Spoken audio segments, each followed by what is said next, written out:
Situada en el corazón del casco histórico de Estambul, la plaza de Sultanahmet es una de las zonas más emblemáticas de esta ciudad transcontinental. Antaño centro de la Constantinopla bizantina y la Estambul otomana, y que alberga los monumentos más famosos de la ciudad. Entre la monumental Santa Sofía o como la llaman los turcos, Ayasofya, y la Mezquita Azul, símbolos de Estambul. La plaza, originalmente construida en el siglo III después de Cristo por el emperador romano, Septimius Severus. Ampliada posteriormente por Constantino el Grande, la plaza sirvió como centro social y deportivo del Imperio bizantino. Hoy en día, los visitantes pasean por los mismos terrenos donde antaño se asentaron los emperadores, y será el punto de partida para nuestro paseo turístico de la tarde. Frente a nosotros el Milion, un miliario erigido a principios del siglo IV después de Cristo, se cree que por el emperador Constantino I. Este pilar de piedra, centro de la antigua Nueva Roma, es lo único que nos queda del antiguo arco del triunfo bizantino que marcaba el origen desde el que se medían las distancias de todas las calzadas que llevaban al resto de las ciudades de este imperio. Es el equivalente en Constantinopla al miliario de oro, ubicado en el Foro de Roma. También se iniciaba la Vía Mese, o del Medio. La principal avenida de la Constantinopla bizantina, luego rebautizada por los otomanos como Vía del Cortejo Imperial. Dejamos este emblemático punto de referencia que servía como el marcador cero de las distancias hacia las ciudades del Imperio bizantino.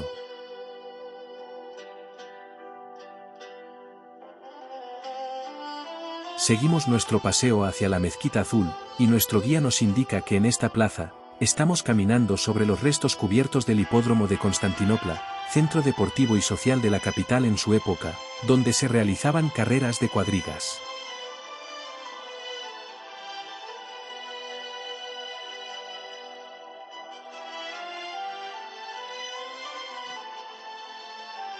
Pasamos por la fuente alemana, una fuente octagonal abovedada de estilo neobizantino. Fue construida por el gobierno alemán en 1900 para marcar la visita a Estambul del emperador alemán Guillermo II en 1898. Sin duda, lo más interesante y magnífico de la fuente es su cúpula. Esta cúpula verde está formada por una red de arcos unidos entre sí que se asientan sobre 8 pilares. El interior de la cúpula está adornado con mosaicos, que fueron pintados con oro.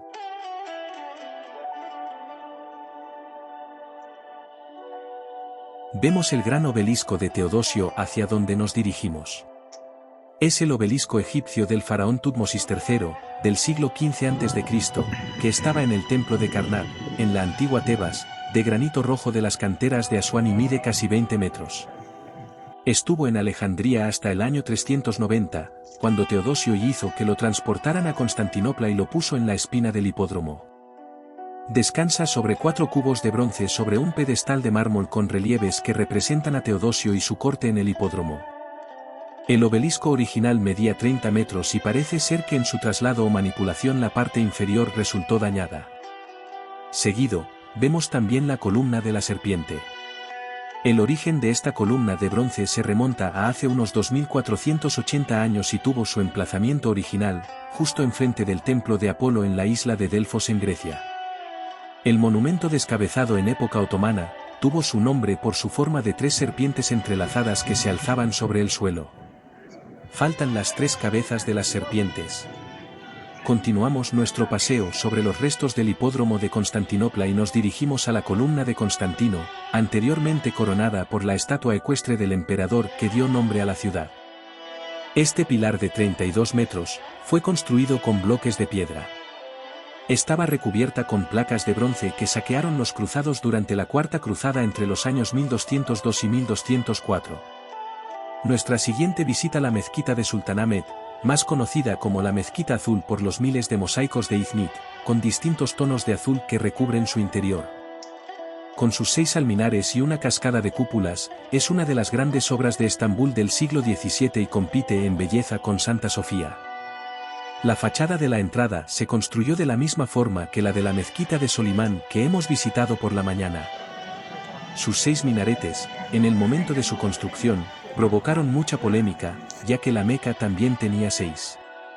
Posteriormente y para apaciguar a los fieles, en la Meca se construyó un 7º minarete para marcar la diferencia. Al entrar en el gran patio, Las cúpulas de la mezquita parecen emerger de la nada. Entramos en el patio de las abluciones, antesala del templo. Un patio enorme, de hecho es casi igual que el propio templo. Todo el recinto está cercado por una hermosa galería cubierta por preciosas semibóvedas. Justo en el centro del patio, se alza la hexagonal fuente de las abluciones, en la actualidad sin agua. El conjunto erige sus 6 estilizados minaretes, uno en restauración, cúpulas y semicúpulas donde una vez se levantó el gran palacio de los emperadores bizantinos en Constantinopla, frente a Santa Sofía, la más venerada de Estambul por entonces y el hipódromo. El arquitecto, Sedefkar Mehmet Pasha, discípulo del famoso Mimar Sinan, diseñó para la nueva mezquita una cascada simétrica de cúpulas y semicúpulas que culminan en una cúpula central de 23,5 metros de diámetro y 43 metros de altura. Estos elementos están sostenidos por 4 enormes pilares que dominan el espacio interior.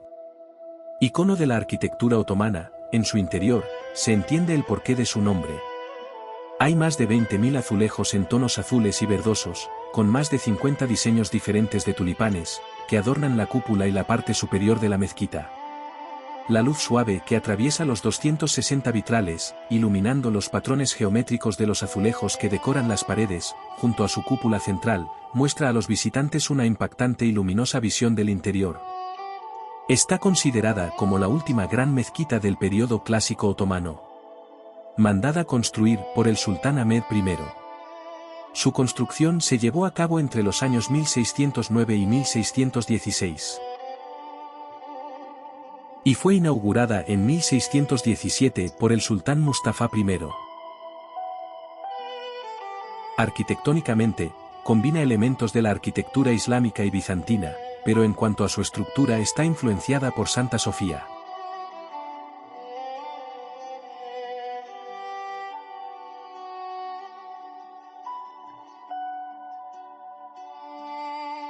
Aquí. ¿Dónde salimos? Por aquí. Acá, súper. En pocos metros, separadas tan solo por un animado jardín con fuentes, la mezquita azul frente al portento de Santa Sofía.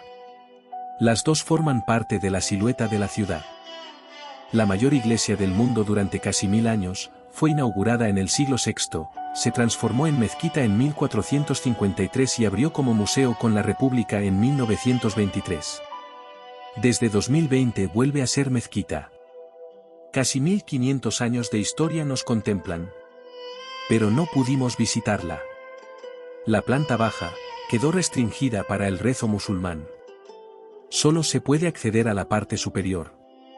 Nos tuvimos que conformar con admirar su aspecto exterior, de una mole de piedra compacta y robusta. Sin poder ver su espectacular interior decorado con mármoles, deslumbrantes mosaicos bizantinos, algunos hoy cubiertos por alfombras y cortinajes, y rematado por su impresionante cúpula central. Al otro lado de Santa Sofía se extiende el palacio amurallado de Topkapi, nuestra siguiente visita. Estratégicamente situado sobre una colina, entre el Cuerno de Oro y el Mar de Mármara, fue erigido por los conquistadores otomanos en la década de 1460. 24 sultanes otomanos residieron en él, en un periodo de casi 400 años. Se organiza como una ciudad-palacio, dividida en 4 grandes patios. Accedemos al primer patio o patio exterior del complejo palaciego por la puerta imperial. Pasando el primer control de seguridad, se encuentra la iglesia ortodoxa de Santa Irene, del siglo IV, austera, pero que fue la primera iglesia de Constantinopla. Dentro del primer patio se encuentran estructuras esenciales como la mezquita del palacio y la casa imperial de la moneda. Accedemos al segundo patio por la puerta media o de los saludos. En el segundo patio se accede a la Plaza Divano de la Justicia, donde se celebraban las ceremonias más importantes y recepciones a embajadores extranjeros. Aquí se encontraba el centro administrativo del Imperio Otomano y un área ceremonial. Está rodeado por el anterior hospital de palacio, la panadería, las dependencias de los genízaros, los establos, el harén imperial, y las cocinas al sur. Alrededor de la plaza se encontraban las oficinas administrativas del palacio, incluida la Cámara del Consejo Imperial, bajo la Torre de la Justicia, donde nos dirigimos.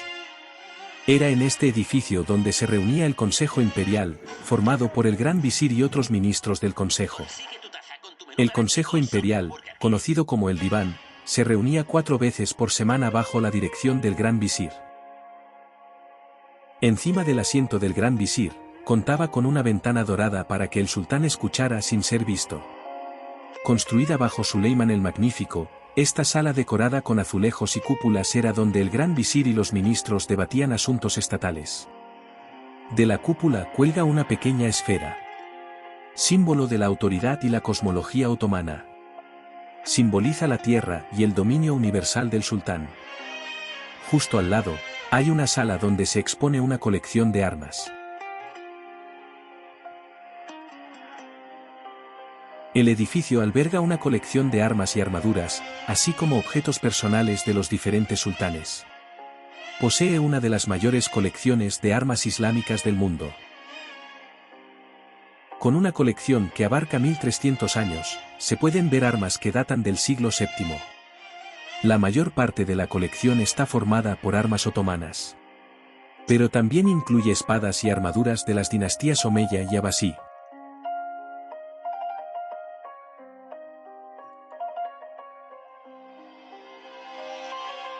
Esta estancia se conoce como la Sala del Tesoro Exterior.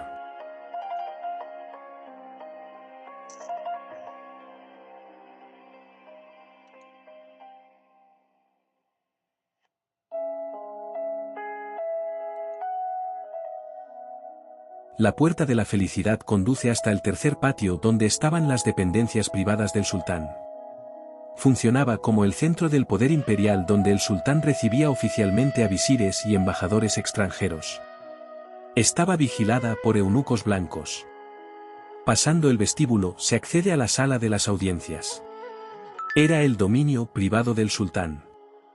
Los visitantes del sultán solo podían llegar, si se les daba audiencia, hasta esta sala siguiendo estrictos protocolos y no podían establecer contacto visual ni hablar con el sultán. Debían inclinar la cabeza, bajar la mirada y comunicarse a través de un traductor. Justo detrás de la sala de audiencias se encontraba la biblioteca de Ahmed III, construida en 1719. Una joya del periodo neoclásico otomano. Albergaba más de 13.000 manuscritos y libros sobre teología y derecho islámico en turco otomano, árabe y persa. Decorada con preciosos azulejos de Izmit, tuvo un papel muy importante en la educación de la aristocracia otomana y familia imperial. La sala de la colección de trajes imperiales muestra los cambios en la moda imperial a través de los tiempos.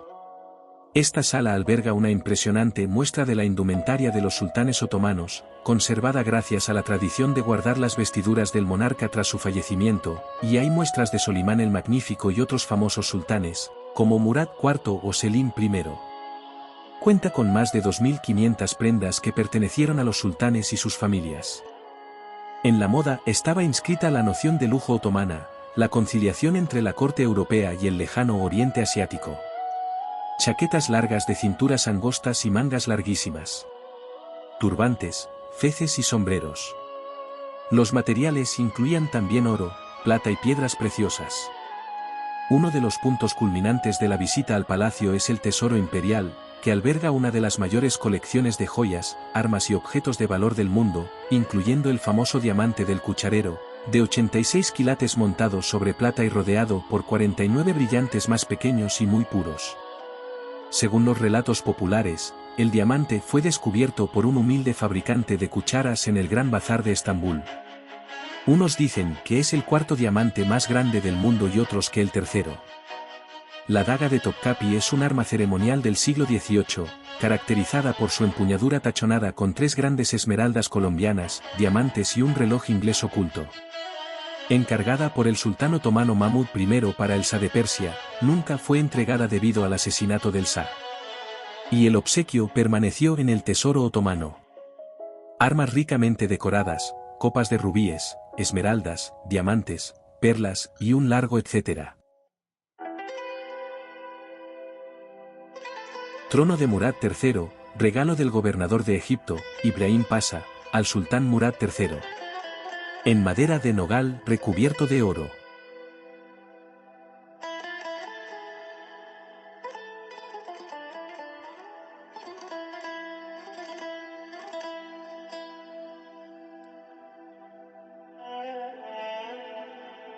En la sala, también se expone una de las armaduras del sultán Mustafa III, consistente en una cota de malla de hierro chapada en oro y adornada con joyas.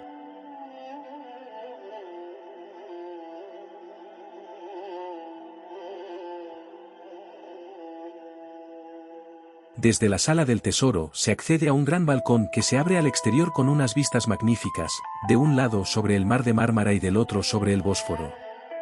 Superstición o veneración. Si en una cosa coinciden todas las religiones es en el apego a las reliquias, y el Islam de los otomanos no podía ser menos. En este tercer patio se encuentra la Cámara de las Reliquias Sagradas, antigua cámara privada del sultán, que hoy custodia objetos sagrados de las tres religiones más grandes del mundo, en un solo lugar: Islam, cristianismo y judaísmo. Algunas pertenencias del profeta Mahoma, como sus sandalias y una huella del pie.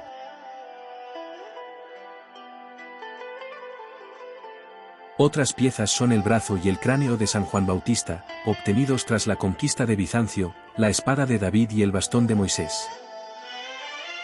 Objetos sagrados, traídos principalmente tras la conquista de Egipto, la Meca y la Medina por Selim I en 1517. Hay un imán rezando el Corán ininterrumpidamente. Damos por concluida nuestra visita. Este enorme complejo requiere de 3 a 4 horas para su visita. Nosotros hemos estado apenas 1 hora y media. No hemos podido ver, ni el cuarto patio ni el harén. Antes de abandonar la plaza de Sultán Ahmed, visito la cisterna de la basílica. Es la más grande de las 60 antiguas cisternas construidas bajo la ciudad de Estambul, con 9.800 metros cuadrados de superficie. La alternancia de la luz tenue y luminosa, ofrece un mágico aspecto al lugar.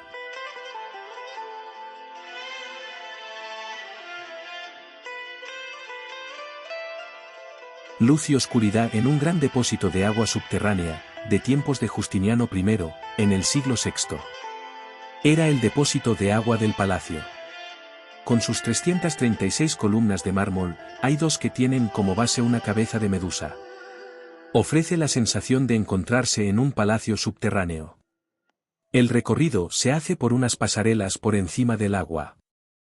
Finalizado nuestro circuito por la península de Anatolia, regresamos a Estambul para hacer las últimas visitas y despedirnos de la ciudad. De regreso al hotel en el distrito de Fatih, en el corazón de la antigua Constantinopla, pasamos junto a las antiguas murallas y bajo el acueducto romano de Valente.